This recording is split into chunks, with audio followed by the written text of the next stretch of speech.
Good afternoon, everyone. Number of undernourished people, highest level in more than a decade. More shutdowns and delays, this time Peru outbound to China.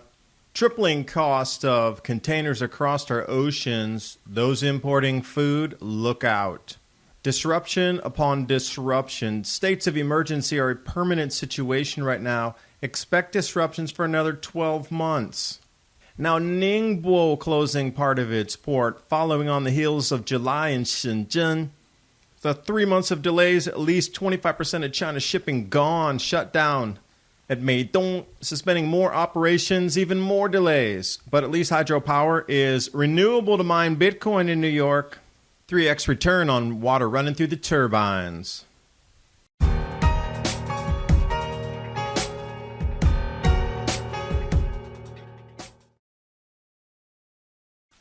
Whether we like it or not, our smartphones are data mining machines. Researchers examined 250 of the most popular apps on iPhone and Android, and they found that roughly 60% of these apps share your data with other websites and advertisers. Even weather apps were using user data for advertising purposes. The best way to avoid this invasion of privacy is through the use of a VPN. Virtual Shield is my favorite and should be used by everyone who cares about privacy. You can head over to virtualshield.com, and in the download tab, I'm going to choose Firefox. And click Install Now to add the Virtual Shield add-on. It's just that easy. And get started with your free 30-day trial. Install it, click Connect. You'll see the shield turn from red to green. And you'll see how from my initial service provider, I was able to even change my IP. Virtual Shield Network protected. If you're looking for a way to protect your data from advertisers and corporations, you'll love Virtual Shield. Get 50% off Virtual Shield for the next 24 hours by going to virtualshield.com/adapt2030 or click the link in the description box below. And now on with the video. And it's all about the food. Can you control a hungry population? Going hungry, the number of undernourished people is the highest in more than a decade. There's more connectivity, at least in the last 12,000 years, between continents that we know of. Looking at the regions under strain, it seems Asia is home to more than half of the undernourished people, followed by Africa and a sliver in Latin America and the Caribbean. So shipping delays and rising shipping costs are going to hit those two areas hardest, Africa and Asia. Here's a perfect example. Peru shipping foodstuffs over to China, crops. With the Baltic Dry Index of bulk shipping prices rising at least 10% since mid-July. And now the cost to send a container from Shanghai to Los Angeles has tripled. So what do you think that's going to do to the food prices to the countries that are importing? Through the roof is the answer. Good title here, Unconstrained Price Rises. Cost of shipping goods continues to soar. Now that's outbound and inbound as well. So everything you buy is going to be much more expensive. It's produced in China, and the Chinese are going to be paying much more for their food as they're importing agricultural commodities. Another way to look at it here with the China port closures, the Baltic Dry, go way back to February and then take a look at where we sit today. Off the BBC, disruption to shipping could delay Christmas orders. Great article. I linked this in the description box below. It goes through a point by point of industry experts and analysts telling you what's happening across the world's shipping lanes. States of emergency are a permanent situation right now.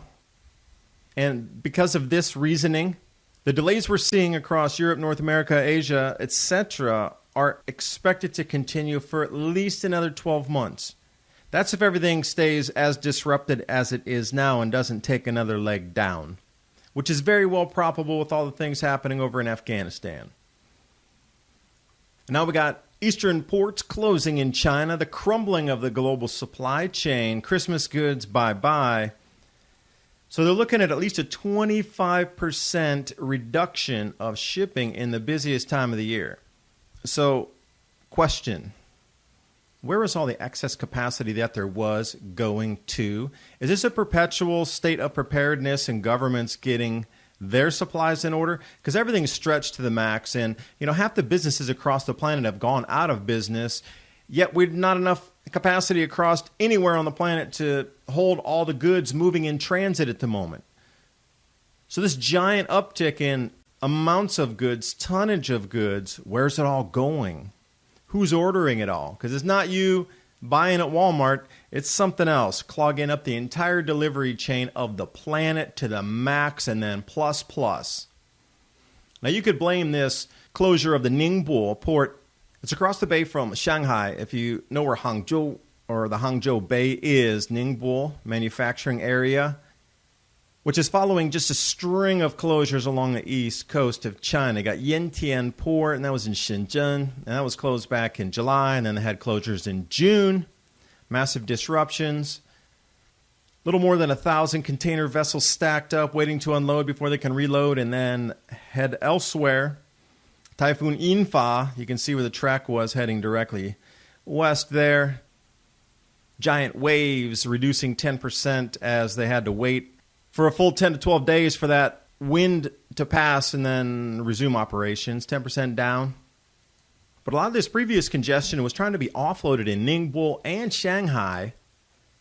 But now Ningbo port's down, so where do they go from here? Meidong Terminal, the restrictions, cargo entering ports, they are at a trickle. So the two lifelines that were for global shipping and offloading, onloading, one of them just went down. They're left with one up in Shanghai. They do have a couple terminals supposedly, but they're at very low capacity in Ningbo. And off of Reuters, Hapgood Lloyd already expecting delays in planned sailings, mean more delays in the global supply chain.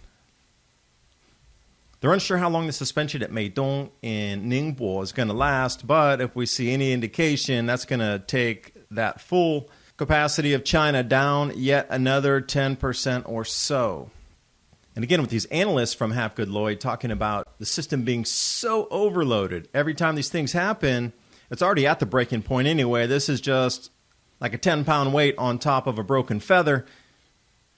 And again, I'll bring you back to this last paragraph, which is so interesting in my opinion. Traditionally, peak container season starts third quarter. Obviously, everybody's stocking up for the holiday season. But this year, it's just a permanent peak season already. Which leads me back to that same question. Where is all this cargo going? It's not going into stores for you and your parents and your families to buy it. It's going somewhere else at the maximum capacity of our supply chain globally. I am saying continuity of government stockpiling and preparedness for some massive event inbound. Grand solar minimum, planetary alignments 2024, Earth's crustal anomalies, breakdowns in physical infrastructure.